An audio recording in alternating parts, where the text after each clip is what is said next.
Good afternoon, ladies and gentlemen, and welcome to the Pixel-Digi Gig Alliance.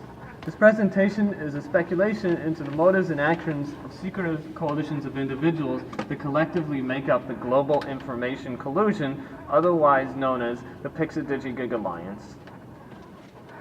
Reclaiming our information in this age of data-thin, forgetful displays requires initiative not only on the part of the individual, but also on the part of society as a whole. Each and every one of us is given a choice of whether to embrace the mentally anesthetizing apparatus that deliver nothing except substandard services, or to pursue the path of resistance, education, deviation, and irritation. To join the revolution, or to be satisfied with this constellation of poor communication tools that includes digital projectors, PowerPoint, and the color wheel.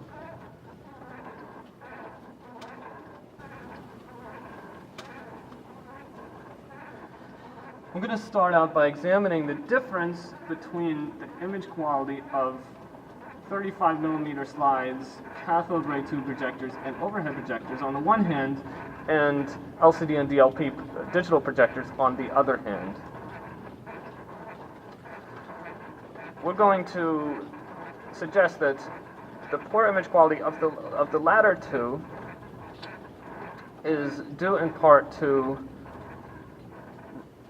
frequencies of radiation emitting from these projectors that is not visible, but it obscures the projected image. What is the purpose of this radiation, and and who stands to gain from it, we will examine shortly.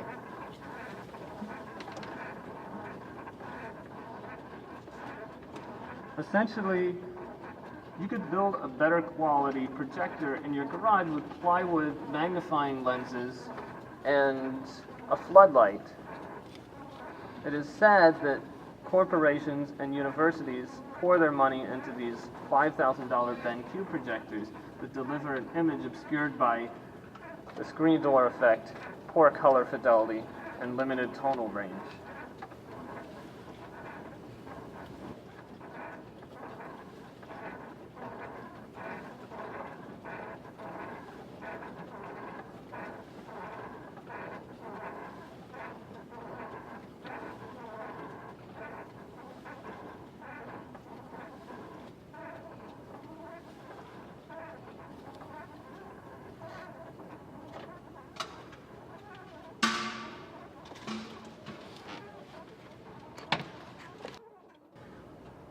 PowerPoint has become a popular communication tool in presentations. What people don't know is that PowerPoint is the source of a lot of the cognitive failure in our information age.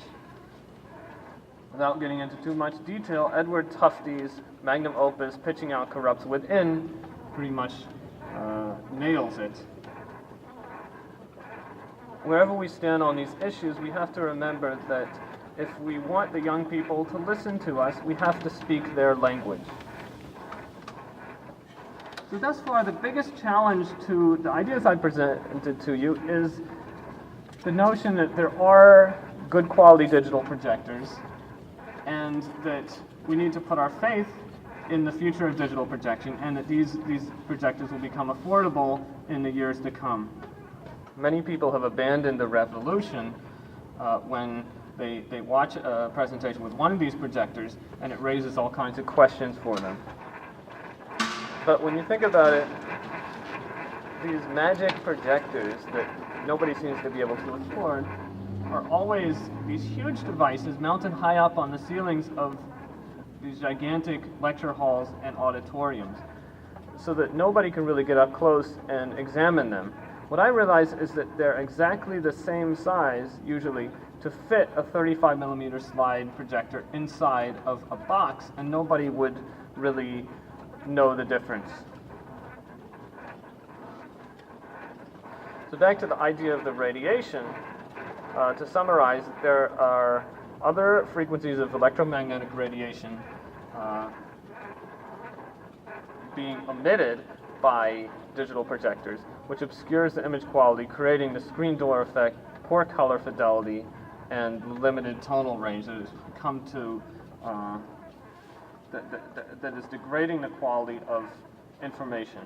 You know, many people know that the digital light processing projectors work by shooting a beam of light through a spinning color wheel, and this is how they achieve a color image.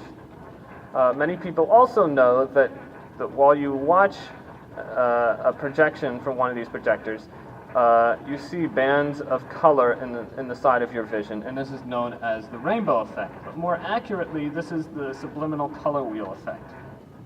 And the color wheel, I'm not going to get into why it's an inaccurate theory of how to mix color. I'll refer you to Michael Wilcox's book, Blue and Yellow Don't Make Green.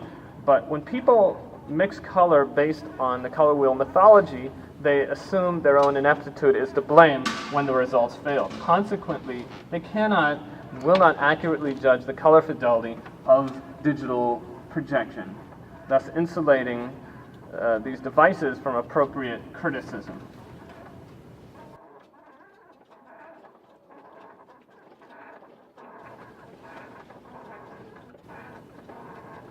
A good beard makes a difference between whether people view you as a swivel-eyed conspiracy nut or a wise scholar with something legitimate to say.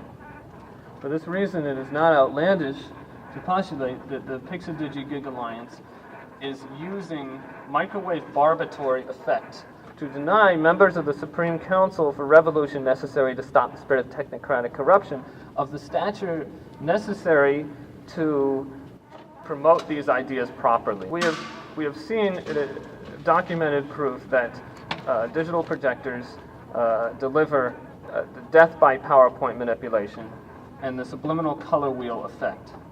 But we're going to suggest that these devices deliver at least two other forms of manipulation in addition.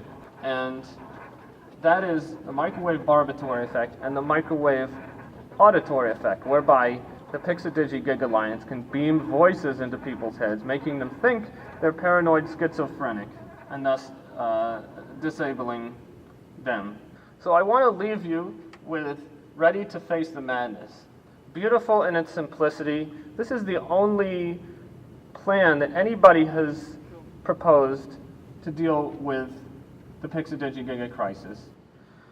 So with the authority invested in me by the Supreme Council for Revolution necessary to stop the spread of technocratic corruption, I empower you to take up the cause to which the esteemed chairman of the revolution, His Excellency the Honorable Dr. Matty Tang Tang, hath summoned ye, that ye may resist, educate, deviate from, and express the irritation towards the mentally anesthetizing apparatus that deliver nothing except substandard services.